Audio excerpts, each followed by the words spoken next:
السلام عليكم. السلام عليكم. النهارده يوم الحد. يوم الحد معناها يوم الأسواق، مش الخضار والأكل وكده يعني عموما، لكن التسوق، الهدوم، ممكن نقول أدوات منزلية.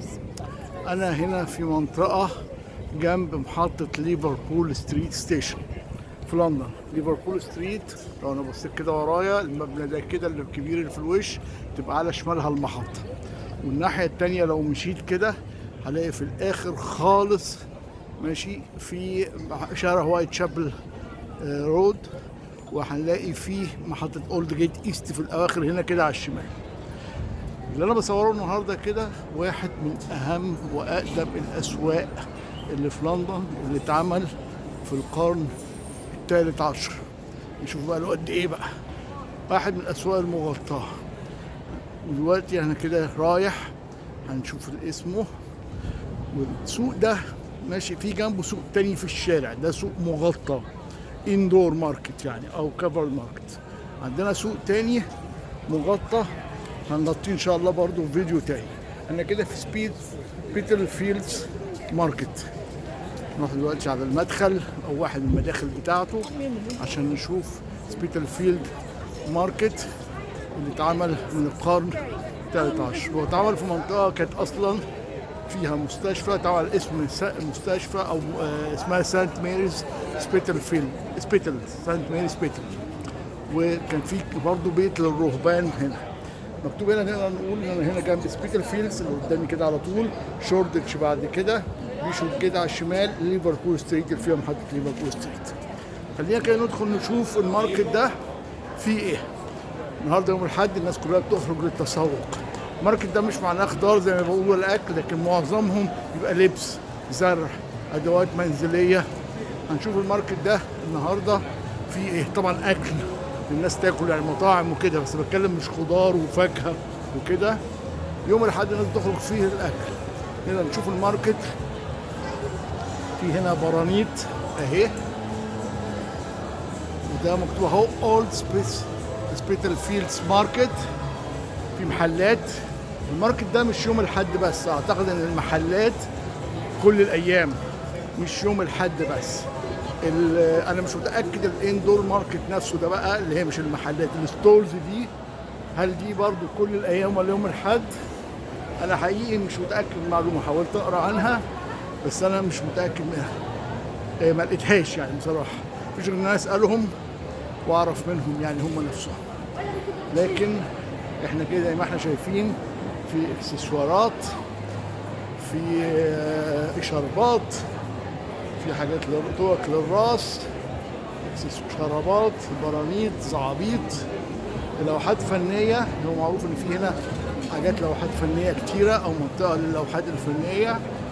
طبعا شايفين الديكورات بتاعت الهالوين موجوده، بلوغرات، برانيت. هنا برانيت مهمه جدا خصوصا للمناسبات والافراح وحضور حاجات زي بتاعه السباقات والخيل وكده، بتاعه الاسكت وغيرها.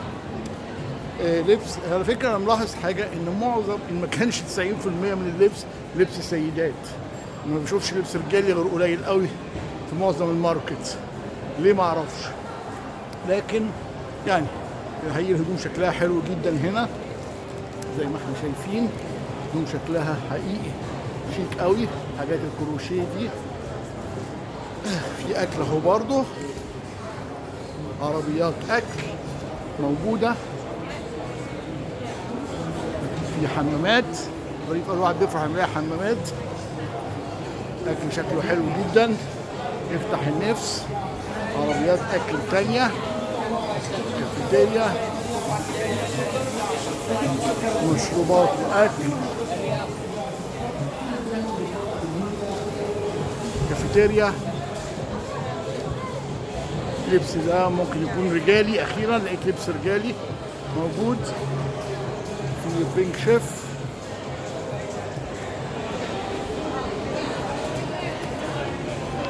طبعا الاسعار هنا ممكن تكون ارخص من اماكن تانية، ممكن تكون اغلى. عندهم حاجات تشوفوا في حاجات جلد اهي. انا حقيقي ما اعرفش الاسعار، مش حاطينها هنا في السوق ده، مش حاطين اسعار.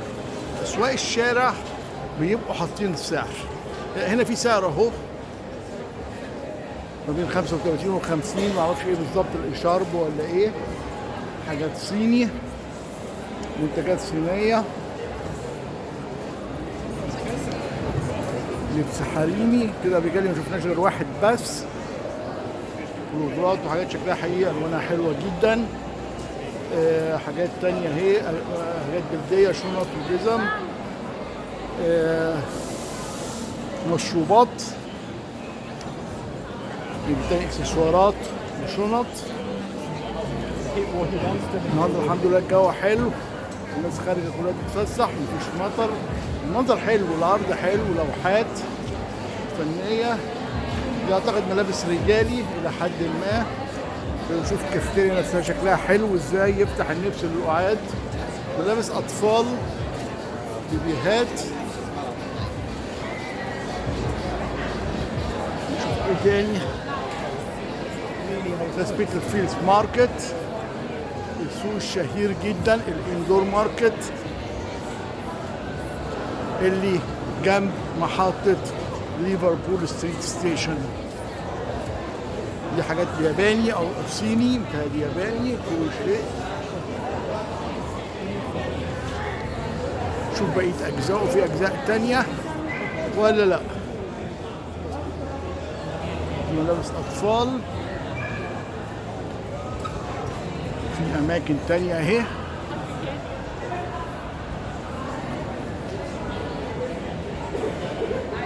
خواتم ومشغولات فضية،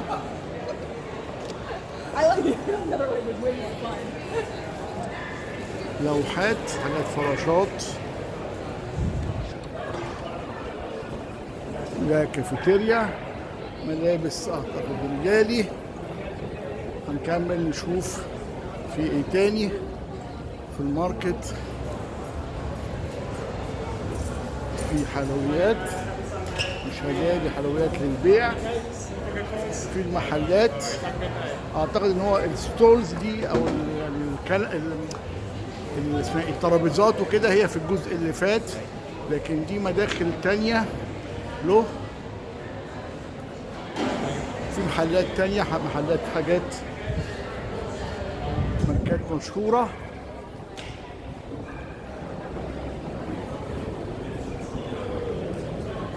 كده خلينا نكمل من هنا. في مطاعم تانية على يميني وشمالي ومحلات تانية.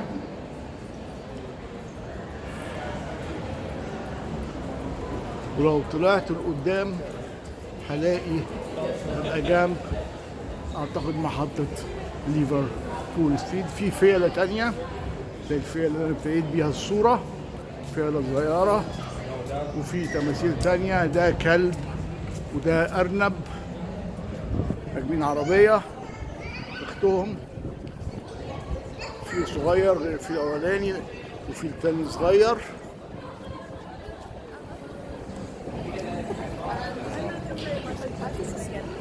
في غزالة هناك اهي، لا مش غزالة، دي معزة أو نعجة هناك كده ورا المبنى العالي اللي هناك ده. لا ده كده تحته في محطة ليفربول ستريت. فكده يبقى أنا غطيت سبيترفيلد ماركت. في حاجات تانية، دي كمثرية، وفي مش عارف بصلاية ولا قطاية في الأرض. دي حاجات بتعبر عن الماركت ممكن. دي كمثرية ودي بصلاية في الأغلب. كمثرى أهي،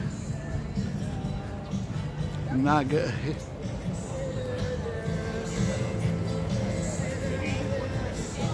طبعا أهم حاجة بتميز الناس هنا الخروج والاستمتاع باليوم كله. الناس بتستغل كل يوم السبت والحد، يستغلوا فيه إن هم يستمتعوا بأقصى درجة. الناس بتشتغل بجد طول الأسبوع، وفي الآخر بتكافئ نفسها بالخروج والفسح يوم السبت والحد. سبيترفيلد ماركت أهو، لو تطلع من محطة ليفربول ستريت ستيشن تحوت شمال وتدخل بعد كده يمين، هتلاقي الشوارع اللي انا بقول او المحلات اللي هي على اليمين دي. تبقى شايف المنظر بتاع النصب ده، اعتقد دي كنيسه. المنظر بتاع الكنيسه دي يبقى لما توصل عندها عند الفيل ده تدخل تحوت شمال بس انا دخلت في تاني بوابه بعده او تالت بوابه، لقيت المدخل ولقيت الستولز اللي انا صورتها لكم. ان شاء الله يكون الفيديو ده بيعجبكم، وان شاء الله هعمل فيديو تاني او فيديوهات تانية كتيرة ان شاء الله تغطي اماكن كتيرة في لندن او في اي بلاد انا بزورها او اللي هزورها قريب ان شاء الله.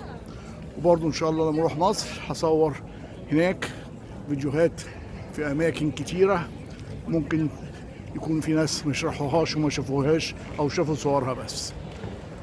مع السلامة.